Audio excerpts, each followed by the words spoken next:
Skylark Outdoors, and today we're going to go through 4 different methodologies to prevent shin bang in your ski boots or prevent shin bang while you are skiing or stop it altogether. So I typically ski around 60 to 90 days a year, and I usually don't get shin bang, but last year I spent a lot of time out in Tahoe and they've got what's called Sierra cement. The snow is just heavier, it's wetter, it's more dense, and typically after a freeze-thaw cycle on it, it can get really hard. And where I noticed it especially was going through bumps and moguls the day after a storm. I would get a fair amount of shin bang. So we've got 4 methods that are going to show you how to prevent shin bang and hopefully help you out and prevent injuries as well as make you more comfortable in your ski boots. But before we get into that, please subscribe for great ski content, outdoor content. We've got a lot of cool stuff coming up this season in 2025 and 2026. We're just doing gear reviews while the snow starts to pile up. So appreciate that. Please subscribe. And you can support us by clicking any links below, buy us a coffee or Patreon. So the first thing and most important, if you haven't ever gotten a boot professionally fit, that is the first thing I would recommend go doing. It made a world of difference the first time I went from off-the-shelf boots to going to a professional boot fitter. And what happens there is they're going to measure your foot.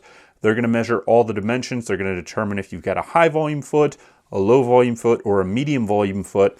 And you're going to try on a whole bunch of different types of ski boots. And then a lot of places, what they're going to do is warm up the ski boots and liners so that they mold to your feet. Some places have foam they inject to really even secure your foot even more. They've got custom footbeds they're going to put in. And then they can also even vacuum form some of the boots. Different boots have different methodologies of how they're heated up and shaped. And that was the first thing that made me more comfortable in skiing. Yes, it was an investment, but being comfortable and the switch from off-the-shelf the boots or rental boots into my own professionally fit pair of boots was life-changing. I feel like I could walk miles in these without even skis, and then I can ski all day. Now that being said, me being on harder snow, I'm a little bit heavier skier. I'm about 150 pounds or 250 pounds. I did get shin bang. So I've got, besides professionally fitting a boot, which I think is the number one thing that's going to help you in getting a comfortable boot. The next thing, these are add-ons to those boots to help you be more comfortable. So we're going to go from this was the most impactful, getting a boot professionally fit, to the next part of that boot fitting process is one of the things that causes shin bang is that you have too much space up here in the boot. You're going to have your front of your shin and there's excess space there. So what's happening is when you lean forward in the boot or you go over a bump, your shin is banging into the front. So what we want is the boot to be one stiff unit with your leg with no additional play. Now the problem with that is everybody has different size and shape of calves and geometry in their shin. So for me, I've got longer shins, longer knee to ankle length. And the problem with that is boots really are only one height. They make different width boots, but they don't make different height boots. So I actually really probably need a piece of plastic that's up 2 or 3 inches higher, but that doesn't exist. So the alternative to that is what they've got is spoilers. Boot fitters will have these. And what you're going to do is take this spoiler in this particular boot, and different boots and manufacturers have different ways of doing it. You can see there's Velcro on the back of this. And all it is a wedge that goes on Velcro that's on the back of this boot liner. You put it in like so. Now I'd remove the liner to do it correct, but I'm just doing it for the video.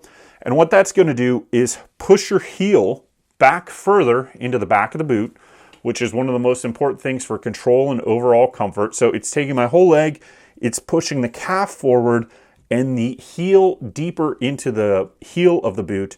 And then I'm pushing my shin forward, so I'm always making more contact. It's taking up some of that extra space in the front so that I don't have as much movement. And that's one of the causes of shin bang is going like this constantly because you've got extra movement in the front of the boot.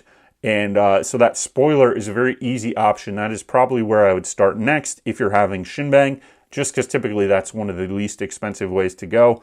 And depending on your boot, very simple fix. So that's one way to do it. Now, hold out for the last one because that's my favorite. Now the next one, these are a product that a boot fitter recommended to me. These are from Master Fit. I'll include a link to all this stuff down below, but I think these are called like shin guards or something like that. Let me see what these are actually called. These are called the Eliminator by Master Fit. Auto Adapt Custom Tongue, improves ski and snowboard boot fit. So how this goes, you can trim this up, you can glue this inside your actual ski liner, and I would test this out, but basically all you do is wedge this down in here between your boot liner and your actual shin, and what you're getting is you're once again taking up that extra space, but with this you're also getting additional padding, and the density of this is a really nice firm density that you kind of need when you're in ski boots, just because the amount of pressure that you have on the front of the boot. So I like the density of this, and it does come with Velcro, so you can, if you don't know if you want to permanently glue it into your liner, you can put these little Velcro pieces in there and kind of fit this to however you want it to go on your shin, and it's providing additional, one, it's providing additional cushioning, but two, it's also taking up any of that excess space between your shin and the boot liner again. So you can see there's a common theme here. We want to take up excess space in the boot in order to prevent shin bang. And then if you want to trim this or whatever, you can do that. It's a trimmable product and get it fit perfectly for your boot. So I only get shin bang in one boot, and that's from an injury that I have that changed kind of the geometry of one leg. Whereas the other one, I don't get any shin bang at all. So interesting stuff, but you may only need this on one leg. Maybe you need it on both legs, but this is completely customizable and a good option. So that's option number 3 to prevent shin bang. Now this one is the last one, and my favorite way to prevent shin bang is installing a booster strap. So they've got a couple different stiffnesses of these booster straps. And I've got the booster strap installed on this particular ski boot. I took this one off. This is just the stock strap. And what you see with a stock strap is that it's just Velcro. And the problem with that is you just can't get it that tight.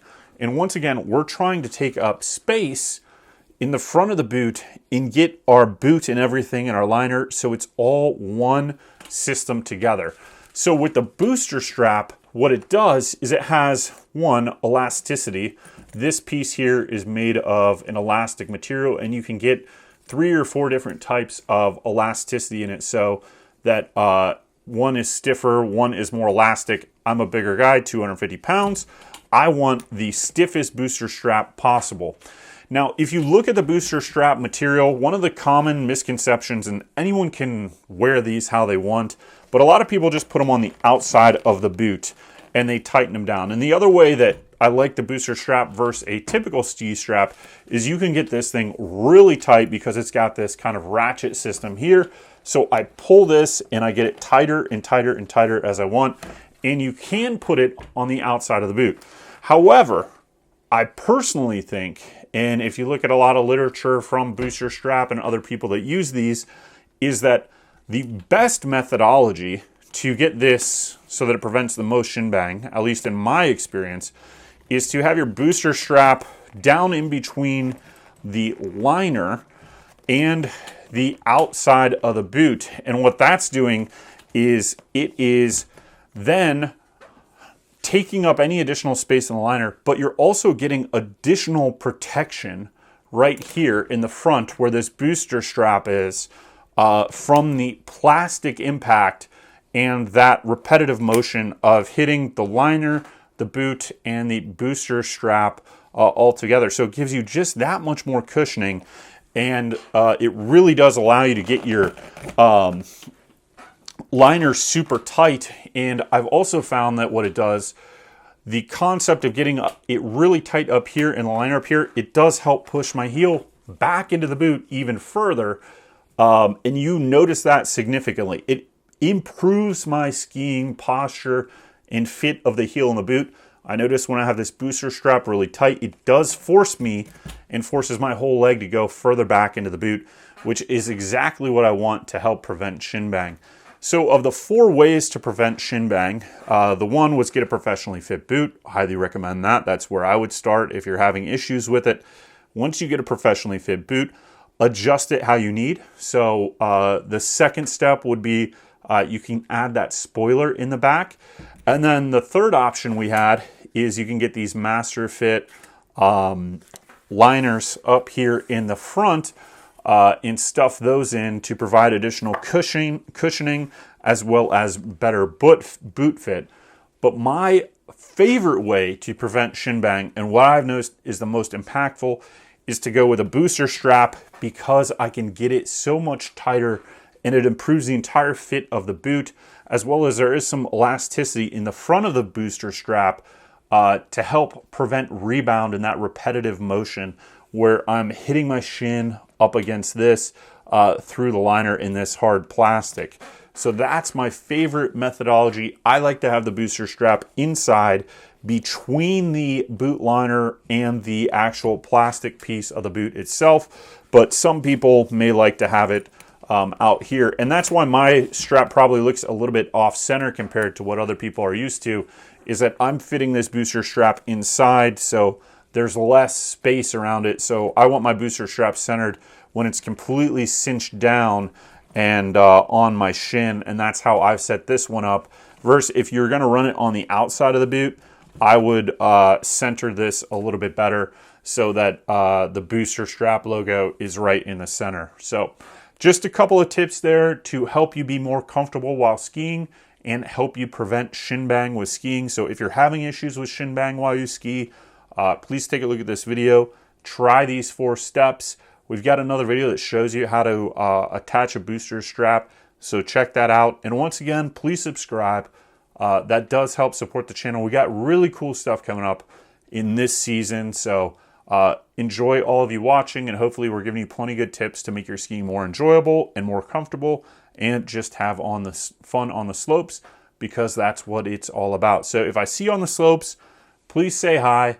Let's have a good time, and I hope you have a great ski season 2025, 2026, and far beyond. So thank you very much, and we'll see you next time.